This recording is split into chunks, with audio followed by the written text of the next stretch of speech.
నమస్కారం NSTV news కి స్వాగతం. నా పేరు ఉషా. ముందుగా ముఖ్యాంశాలు. నిజామాబాద్ జిల్లా సిరికొండ మండలంలో ప్రశాంతంగా కొనసాగుతున్న రెండవ విడత పోలింగ్.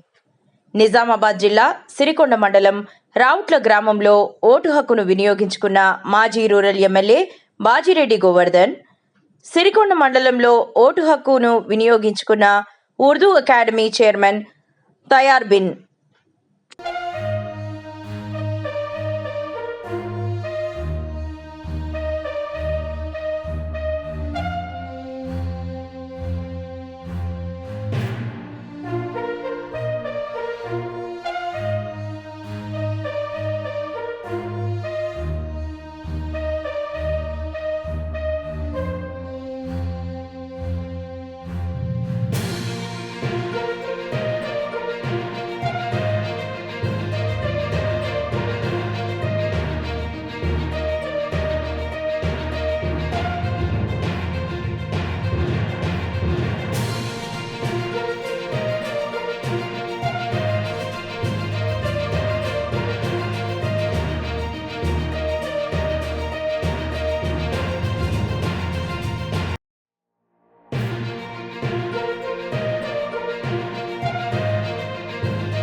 నిజామాబాద్ జిల్లాలో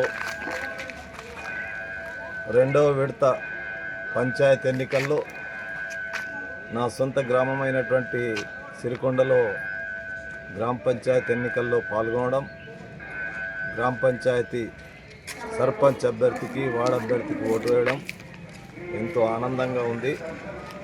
ప్రజాస్వామ్య దేశంలో స్థానిక సంస్థలను బలోపేతం చేయడానికి మహాత్మా గాంధీ గారు గ్రామ స్వరాజ్యాన్ని ఏ రోజైతే ఆలోచించాడో, బాబాసాహెబ్ అంబేద్కర్ మనకిచ్చినటువంటి రాజ్యాంగ హక్కుగా ఓటు హక్కు సద్వినియోగం చేసుకోవడం ప్రతి ఒక్కరి బాధ్యత. కాబట్టి నా బాధ్యతగా ఈ గ్రామాల అభివృద్ధి కొరకు ఈరోజు రేవంత్ రెడ్డి గారి ప్రభుత్వం, కాంగ్రెస్ పార్టీ అధికారంలోకి వచ్చిన తర్వాత ఒక దిక్కు సంక్షేమం, ఒక దిక్కు అభివృద్ధి, ఈ రెండు విధానాలతో నడుస్తున్నటువంటి రేవంత్ రెడ్డి గారి నాయకత్వంలోని ప్రభుత్వం మొదటి విడత ఎన్నికల్లో దాదాపు 70% గ్రామ పంచాయతీలు కైవసం చేసుకున్నటువంటి ఈ జిల్లాలో రెండవ విడతలో కూడా అదేవిధంగా గెలుచుకుంటాం.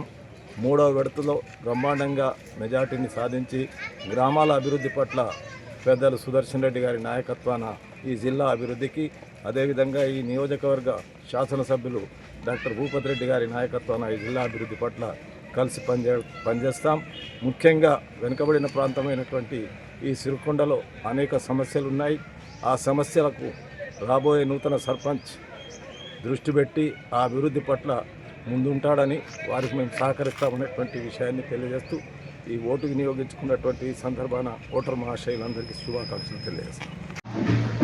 ఈరోజు రావుట్ల గ్రామ పంచాయతీ పరిధిలో ఈ యొక్క సర్పంచ్ మరియు వార్డు సభ్యుల ఎన్నికలు జరుగుతున్నాయి. దీనికి తదనుగుణంగా అన్ని కూడా మనం ఏర్పాటు చేయడం జరిగింది. ప్రభుత్వం వారు, ఎలక్షన్ కమిషన్ వారు ఈ ఏర్పాట్లలో భాగంగా వికలాంగులకి వీల్ చైర్ ఏర్పాటు చేయడం, తర్వాత ఎమర్జెన్సీ మెడికల్ ఎయిడ్ ఉండడం ఆశా వర్కర్ల ద్వారా, ఇలాంటి సదుపాయాలు ఓటర్లకు కల్పిస్తూ ఈరోజు చాలా చురుగ్గా పోలింగ్ అనేటువంటిది ఇక్కడ జరుగుతూ ఉన్నది రావుట్ల గ్రామ పంచాయతీ పరిధి. సార్, అదేవిధంగా ఎలాంటి ఫెసిలిటీస్ కల్పిస్తున్నారు ఓటర్స్కి? అది చెప్పాను కదా. తర్వాత పోలీస్ బందోబస్తు కూడా ఏర్పాటు చేయడం జరిగింది. ఇక్కడ ప్రతి ఓటర్కి ఎటువంటి అసౌకర్యం కలగకుండా వృద్ధులకి, ముఖ్యంగా నడవలేని వారికి ఇక్కడ వీల్ చైర్స్ ఏర్పాటు చేయడం జరిగింది. వారిని పోలింగ్ బూత్ వరకు కూడా ఈ వీల్ చైర్లో తీసుకెళ్ళడం జరుగుతుంది. వాళ్ళకి సౌకర్యవంతంగా కూడా మొదట ఈ యొక్క ఎవరైతే ఇన్ఫార్మ్ ఓటర్స్ ఉన్నారో వాళ్ళకి సదుపాయం కల్పిస్తూ ఫస్ట్ వాళ్ళకి లోపలికి ప్రవేశించడానికి అనుమతి ఇవ్వడం జరుగుతుంది. ఈ విధంగా ముఖ్యంగా వృద్ధులకి, ఇన్ఫార్మ్ ఓటర్స్కి ఈ యొక్క సదుపాయం ఏర్పడడం జరిగింది. ముఖ్యంగా మేము గడిచినటువంటి ఈ వారం రోజులలో ఈ గ్రామ పంచాయతీ పరిధిలో విశిష్టమైనటువంటి ప్రచారం చేయడం జరిగింది. మైక్ ద్వారా కూడా గ్రామంలో చెప్పించడం జరిగింది. ఏంటంటే ముఖ్యంగా ప్రతి ఓటర్ కూడా తన వెంబడ నిజామాబాద్ మరియు కామారెడ్డి జిల్లాలలో మొదటి విడత పోలింగ్లో బీఆర్ఎస్ బలపరిచినటువంటి సర్పంచులు దాదాపుగా 50 to 60% గెలవడం జరిగింది. అదేవిధంగా ఈ సెకండ్ విడతలో కూడా దాదాపుగా 60-70% గెలుస్తాయని మేము భావిస్తున్నాం. ఎందుకంటే ప్రజలు గమనిస్తూ ఉన్నారు. నిలబడేటువంటి వ్యక్తులు కూడా, క్యాండిడేట్లు కూడా బీఆర్ఎస్ పార్టీ బలపరిచిన వ్యక్తులను చూసి ప్రజలు తప్పకుండా బీఆర్ఎస్ పార్టీ మనకు 10 ఏళ్ల వాళ్ళ కాలంలో చేసినటువంటి మేలును, కేసీఆర్ గారు చేసిన మేలును మర్చిపోకుండా ఈ 2 సంవత్సరాల కాంగ్రెస్ పార్టీ పరిపాలన కూడా వాళ్ళు చేసినటువంటి నష్టాన్ని కూడా దృష్టిలో పెట్టుకొని మ్యాక్సిమం ప్రజలు ఈ యొక్క అవకాశాన్ని సద్వినియోగపరుచుకుంటూ ఉన్నారు. ఇది కాంగ్రెస్ ప్రభుత్వం వచ్చిన తర్వాత ఏ ఒక్క హామీ కూడా అమలు చేయకుండా 420 హామీలే కాకుండా 6 పథకాలు అయితే పెట్టినరో ఏవి కూడా పూర్తిగా ఈ 2 ఏళ్ల కాలంలో చేయకుండా ప్రజలను మోసం చేస్తూ టైంపాస్ చేస్తున్నారు తప్ప ఏ ఒక్కరు అమలు చేయడం లేదు. అదేదో మొబైల్స్ ప్రచారంలాగా చేసుకుంటున్నారు తప్ప మరి ఈరోజు ప్రజలకు ఒరిగింది ఏమీ లేదు. మరి అదేవిధంగా రాష్ట్రంలో ప్రజలు పడుతున్న కష్టాలు చూడకుండా రేవంత్ రెడ్డి ముఖ్యమంత్రి మరి ఆయన సంతోషం కోసం మరి స్పోర్ట్స్ అనో లేకపోతే రేసింగ్ అనో చేస్తున్నారు తప్ప మరి దానివల్ల ఒరేదేందో మాకు అర్థం కావడం లేదు. అదేవిధంగా మరి గతంలో బీఆర్ఎస్ పార్టీ ప్రభుత్వ హయాంలో ఏదైతే కార్ రేసింగ్ పెట్టినామో ఆ కార్ రేసింగ్లో దాదాపు 600-700 కోట్లు వ్యాపారం వచ్చినా దాని మీద అవాయిడాలు వేస్తూ కాలం గడుపుతూ ఉన్నాం. నేను జరిగినటువంటి ఫుట్బాల్ ఆట కూడా మెస్సీతో ఆడినటువంటి ఫుట్బాల్ ఆట కేవలం వాడు మనుమల కోసం ఆడినట్టు కొడుతున్నాడు, ప్రజల కోసం కాదు. ఆయన ఉన్న మనుమడికి సంతోషపెట్టడానికి తన మనుమన్ని తనను చూపించుకోవడానికి చేసిన పరిణామం తప్ప దానివల్ల ప్రజలు కొరిగిందేమీ లేదు. 100 కోట్లు ఖర్చు పెట్టి ఈరోజు ప్రజల యొక్క సొమ్మును వినియోగం చేసుకుంటూ కాలం పెడుతున్నారు తప్ప ప్రజలు కొరిగిందేమీ లేదు. ఈరోజు రైతులు బాధపడుతున్నారు, అదేవిధంగా మహిళలు బాధపడుతున్నారు, అదేవిధంగా ఉద్యోగస్తులు బాధపడుతున్నారు, అన్ని రకాల వ్యక్తులు బాధపడుతున్నా మరి రోమ్ నగరం తగలబడుతుంటే మరి ఏదైతే రోమ్ చక్రవర్తి పిడిలు వాయించినట్టు ఈ విధమైన కార్యక్రమం జరుగుతూ ఉన్నాయి. మరి తప్పకుండా వచ్చే ఎంపీడీసీ, జడ్పీడీసీ, ఎంపీ ఎలక్షన్లో తప్పకుండా మెజారిటీ స్థానాలు తప్పకుండా పొందుతామని చెప్పేసి, గెలుస్తామని చెప్పేసి తెలియజేస్తుంది. ఎందుకంటే మరి ప్రజలు గమనిస్తున్నారు.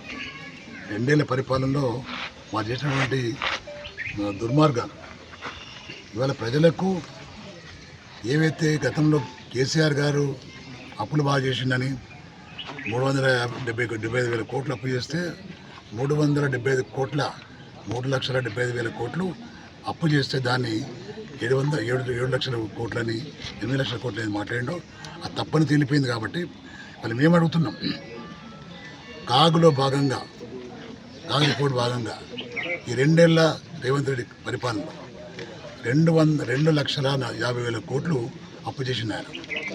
అప్పు చేసి మేము అప్పుడు చెరువులు బాగా చేసినాము, రోడ్లు బాగా చేసినాము, ప్రజలకు మంచినీళ్ళు ఇచ్చినాము, మేము కాళేశ్వరం ప్రాజెక్టు కట్టినాము, దాని కింద ఉన్నటువంటి సబ్స్టేషన్లు కట్టినాము, చెరువులు రిజర్వాయర్లు కట్టినాము మేము.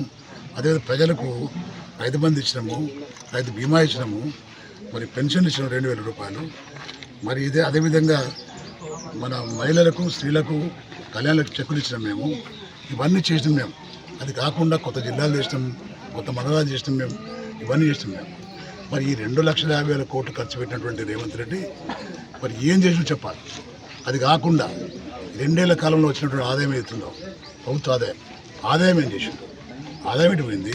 2,50,000 కోట్ల అప్పు ఏమైంది? ప్రజలకు కనీసం ఇచ్చిన హామీలలో భాగంగా 4,000 పెన్షన్ దిక్కులేదు, మరి చదువుకునే ఆడపిల్లలకు స్కూటీలు దిక్కులేవు, పొలం బంగారం దిక్కులేదు, బోనస్ దిక్కులేదు, చక్కగా రైతు బంధు చక్కలేదు. ఇవన్నీ ఇవ్వకుండా అప్పులు చేసి ఏం చేస్తున్నాడు? ఏదంటున్నా ఈ రాష్ట్రంలో దొంగలు పడ్డారు దోసుకొని తింటారు తప్ప ప్రజలకు కొరిగింది ఏమీ లేదు. ప్రజలు గమనించాలని కూడా నేను మనవి చేస్తున్నాను. ధన్యవాదాలు.